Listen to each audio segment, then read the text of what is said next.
নমস্কার, আমার ভুরিভোজ চ্যানেলে সকলকে স্বাগত জানাই। Welcome to my channel Bhuribhoj. আজকে বানাবো আলু দিয়ে ট্যাংরা মাছের ঝোল। ট্যাংরা মাছটা নুন হলুদ মাখিয়ে 8 ঘন্টা রেখে দিতে হবে। এবার সর্ষের তেল কড়াইতে দিয়ে ভালো করে গরম করে নিয়েছি। দেখতেই পাচ্ছেন তেল দিয়ে যখন ধোয়া উঠছে তখন কিন্তু মাছগুলো ছেড়ে দেবো। এবার মাছগুলো দেওয়ার পরে 5 মিনিট মতন একটা সাইড ভেজে নেব, অপর দিকটাও 4-5 মিনিট মতো ভেজে নিতে হবে। একটু ভালো করে কড়া করে ট্যাংরা মাছটা ভেজে নিচ্ছি।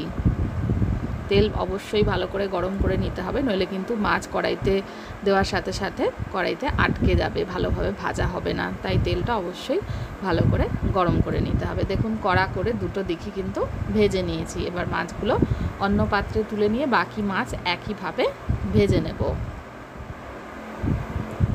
সমস্ত মাছ ভেজে নেওয়ার পরে কড়াইতে যেটুকু তেল ছিল তার মধ্যে দিয়ে দিলাম কালো জিরে ফোড়নে।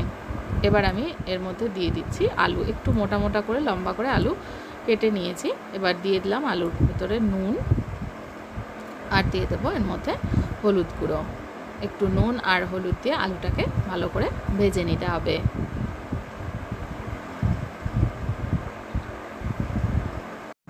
গরমে খাওয়ার উপযুক্ত একদম রেসিপি। এখানে কোনো পেঁয়াজ রসুনের ব্যবহার করব না, আর মশলাও কিন্তু কম মশলা ব্যবহার করে রান্নাটা করব। লঙ্কা গুঁড়োর ব্যবহার এর মধ্যে করব না। আমি আলুটা 2-3 মিনিট ভেজে নেওয়ার পরে একটা টমেটো 4 টুকরো করে নিয়ে দিয়ে দিলাম। টমেটো ভাজার সময় টমেটোতে একটু নুন দিয়ে দিলাম যাতে টমেটোটা তাড়াতাড়ি নরম হয়ে যায়। এবার আলুর সঙ্গে টমেটোটাকেও একটু কিন্তু ভেজে নেব। টমেটো আর আলু যতক্ষণ ভাজা হচ্ছে ততক্ষণ মশলা রেডি করে নেব। একটা পাত্রে আমি এর মধ্যে 1 টিস্পুন জিরে গুঁড়ো, ধনে গুঁড়ো, 1/2 টিস্পুনের মতন হলুদ গুঁড়ো নিয়ে নিয়েছি।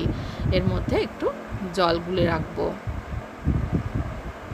চাইলে জিরে ধনে বেটে নিয়েও আপনারা রান্নাটা করতে পারেন। যেহেতু গুঁড়ো মশলা ব্যবহার করছি সেই জন্য জলে একটু ভিজিয়ে রাখলে বাটা মশলার মতোই প্রায় স্বাদটা আসবে। এবার এর মধ্যে দিয়ে দিচ্ছি ছোটো চামচের 2 চামচ মতন আদা কাঁচা লঙ্কা বাটা। এখানে 3-4টে কাঁচা লঙ্কা আর অল্প একটু আদা রয়েছে, সেটা একটু বেটে নিয়ে এর মধ্যে দিয়ে দিচ্ছি। টমেটোটা নরম হয়ে যাওয়ার পরে আদা কাঁচা লঙ্কা বাটাটা দিলাম, দিয়ে ভালো করে কষিয়ে নেব।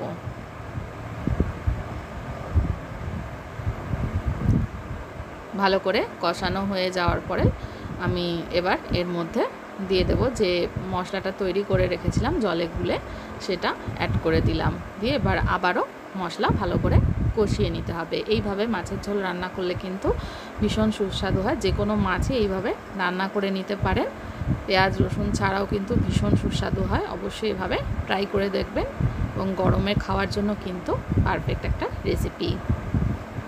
দেখুন মশলা থেকে তেল ছাড়তে শুরু করলে এবার এর মধ্যে দিয়ে দেব জল। ঝোলটা যে পরিমাণে ঝোল খাবেন সেই অনুযায়ী জলের ব্যবহার করবেন। অল্প একটু মাখা মাখা খেতে চাইলে তাহলে জলের পরিমাণটা আরও একটু কম দিতে হবে। আলু সেদ্ধ হয়ে যাওয়ার পরে এবার আমি ভেজে রাখা মাছগুলো এর মধ্যে দিয়ে দেব।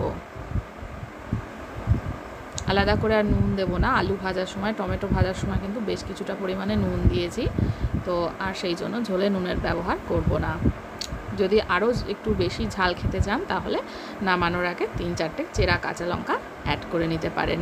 এটা একদম তৈরি হয়ে গেছে। এবার ভাতের সঙ্গে সার্ভ করে দেব।